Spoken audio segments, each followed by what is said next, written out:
नमस्कार, मैं हूं राहुल शर्मा। आप देख रहे हैं SP9 न्यूज। स्वागत है आप सभी का हमारे इस खास प्रोग्राम में। और प्रोग्राम की शुरुआत हम करेंगे यशवंत सिन्हा से।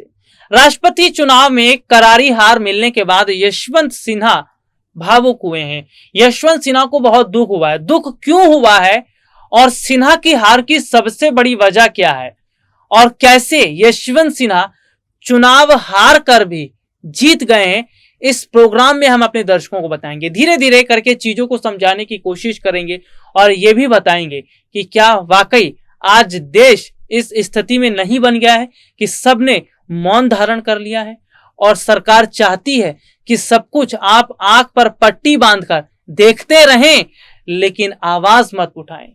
जी हाँ, गांधी जी के 3 बंदर याद होगा आपको, जिसका एक काम था सुनना नहीं है, एक का काम था देखना नहीं है और एक का क्या काम था बोलना नहीं है। तो सरकार ने आज क्या कर दिया है, सरकार गांधी जी के वो 3 बंदर आज लेकर चली आई है। जी हाँ, सरकार ने क्या कह दिया है कि आपके सामने अगर गलत हो रहा है तो आपको देखना नहीं है, अपनी आंखों पर आप पट्टी बांधिए। अगर आपको महंगाई की बात सुनाई दे रही है, रोजगार की बात सुनाई दे रही है, पेट्रोल डीजल की बात सुनाई दे रही है, तो आप अपने कान को हाथों से बंद कर लीजिए। चलिए ठीक है। इसके अलावा हम देख रहे हैं कि आपको बोलने का भी अधिकार नहीं है, क्योंकि बोलने का अधिकार हुआ करता था 2014 से पहले। आप 2014 से पहले अपनी आवाज रख सकते थे, उस वक्त कुछ सुन सकते थे, आंखों से चीजों को देख सकते थे, लेकिन आज आपको हक ही नहीं है। मौलिकता का अधिकार, अगर संविधान लोगों ने पढ़ा होगा, या बहुत सारे दर्शक है जिन्होंने संविधान के बारे में उतना नहीं पढ़ा होगा, लेकिन मैं जहां तक मेरे को जानकारी है, जितना हमने पढ़ा है, संविधान में एक अनुच्छेद है मौलिक का अधिकार, एक अधिकार दिया गया है मौलिकता का अधिकार। मौलिक अधिकार का क्या मतलब होता है यहां पर समझिए। मौलिक यानी कि आप अपने मौलिक अधिकारों का इस्तेमाल आप कर सकते हैं। लोकतांत्रिक देश है, जाहिर सी बातें करना चाहिए। आप अपनी आवाज उठा सकते हैं, बात कर सकते हैं, सरकार से सवाल पूछ सकते हैं, लेकिन वो अधिकार खत्म हो गया। आपके पास वो अधिकार बचा ही नहीं है, क्योंकि सरकार ने वो अधिकार आपसे छीन लिया है। आज स्थिति हम क्या देख रहे हैं कि सरकार एक तरफा चुनाव जीतने का काम कर रही है। यह तो केवल जनता की आंखों में धूल झोंका जा रहा है कि इस तारीख को चुनाव होने हैं, इस तारीख को नतीजे आएंगे, लेकिन समझिए जिस तारीख को चुनाव होने वाले होते हैं और जब नतीजे आने वाले होते हैं, उससे पहले बीजेपी ये जान लेती है कि कौन जीत रहा है, कौन हार रहा है। राष्ट्रपति चुनाव में हुआ क्या? राष्ट्रपति चुनाव में हमने देखा कि विपक्ष ने बहुत सोच समझकर यशवंत सिन्हा को उतारा। यशवंत सिन्हा बहुत काबिल नेता हैं, पूर्व IAS अधिकारी रह चुके हैं, पूर्व केंद्रीय मंत्री रह चुके हैं, और जाहिर सी बात है इतने पढ़े लिखे हैं, इतने जानकार हैं, उन्हें अर्थव्यवस्था के बारे में पता है, उन्हें GDP के बारे में पता है, उन्हें महंगाई के बारे में पता है, उन्हें देश के हालातों के बारे में पता है, और जिस तरह से उन्हें जानकारी है, उनका अनुभव है, जो उन्हें पता है, उस पर उन्होंने कई प्रेस कॉन्फ्रेंस की, जिसमें उन्होंने सीधे सीधे तौर पर सरकार से सवाल पूछा। उन्होंने सरकार से, मोदी सरकार से सवाल पूछा, और इस सबका अधिकार भी बनता है कि सरकार से सवाल पूछा जाए। भाई सरकार से सवाल पूछा, मोदी जी आप ये बता दीजिए कि 2014 से आपने 2022 में कितना रोजगार दिया है। प्राइवेट सेक्टर में आंकड़ा बता दीजिए, गवर्नमेंट सेक्टर का आंकड़ा बता दीजिए। अग्निपथ स्कीम की मैं बात कर लेता हूं। यशवंत सिन्हा ने कहा कि अग्निपथ स्कीम कोई स्कीम है? आप 4 साल की नौकरी दे रहे हैं, उसके बाद देश का जो जवान है, नौजवान है, उसके भविष्य को आप अंधकार में डाल रहे हैं। आपने किस हिसाब से 4 साल की नौकरी ये दी है? क्या ये सवाल पूछना गलत बन रहा था? अगर सवाल यशवंत सिन्हा जी ने ये पूछा, मोदी जी हमारे देश में महंगाई बढ़ रही है, अर्थव्यवस्था खराब हो रही है, GDP लगातार गिर रही है, रुपया गिर रहा है, तो ये सवाल पूछना क्या गलत है?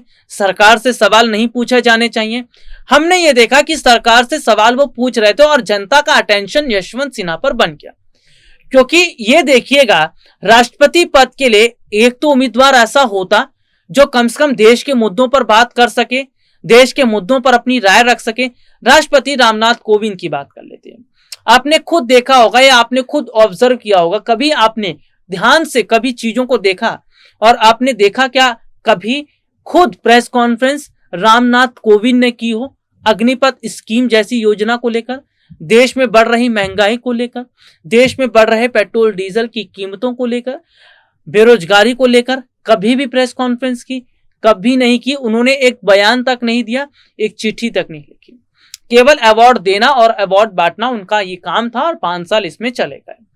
तो विपक्ष ये कह रहा कि हमें ऐसा राष्ट्रपति नहीं चाहिए जो केवल बैठा रहे कुर्सी पर।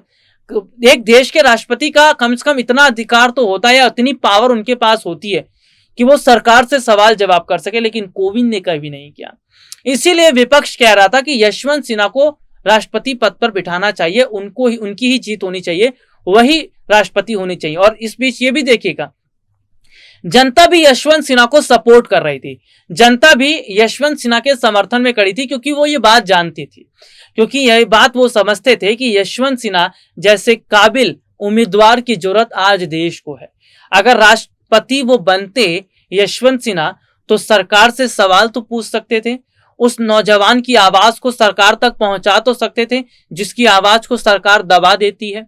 हमने यहां पर देखा कि सपोर्ट विपक्ष का भी था, जनता का भी था। यह देखकर बीजेपी में हड़कंप मच गया।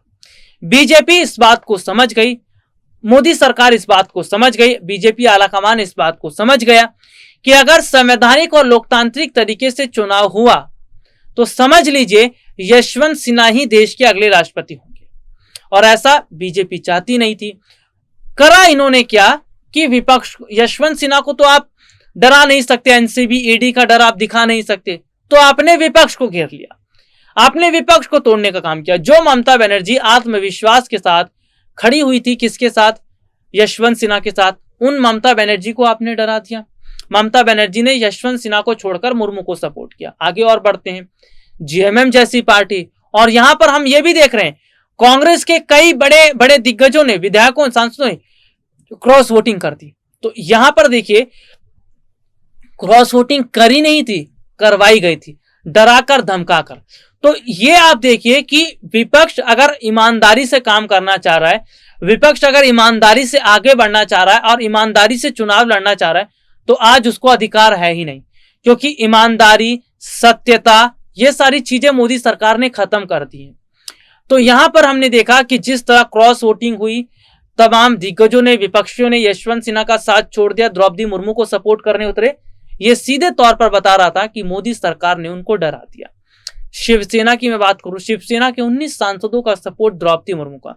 जिस शिवसेना को खत्म करने के लिए बीजेपी ने क्या क्या नहीं पापड़ बेल दिए, क्या क्या नहीं कुछ कर दिया, लेकिन वो शिवसेना बीजेपी के खिलाफ थी। लेकिन आपने जबरदस्ती उंगली, हाथ पकड़कर साइन करवाया, आपने जबरदस्ती उनका हाथ पकड़कर आप लेकर गए।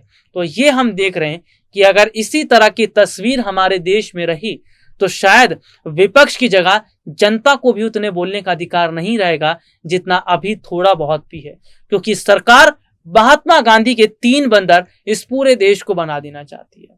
महंगाई हो रही है तो आप देखिए मत, अपनी आंखों पर पट्टी बांध लीजिए। बेरोजगारी हो रही है, सुन रहे हैं आप, तो उसको कान पर हाथ रख लीजिए। आप बोलेंगे भी कुछ नहीं, बस सरकार की तारीफ कीजिए, सरकार उसमें खुश रहेगी। ये तय हमारे देश की जनता को करना है। क्या इसी तरह देश चलता रहेगा या फिर बदलाव होना चाहिए? और बदलाव होना चाहिए तो ये बदलाव क्या जनता के लिए अच्छा नहीं होगा? क्या जनता की आने वाली पीढ़ियों के लिए अच्छा नहीं होगा?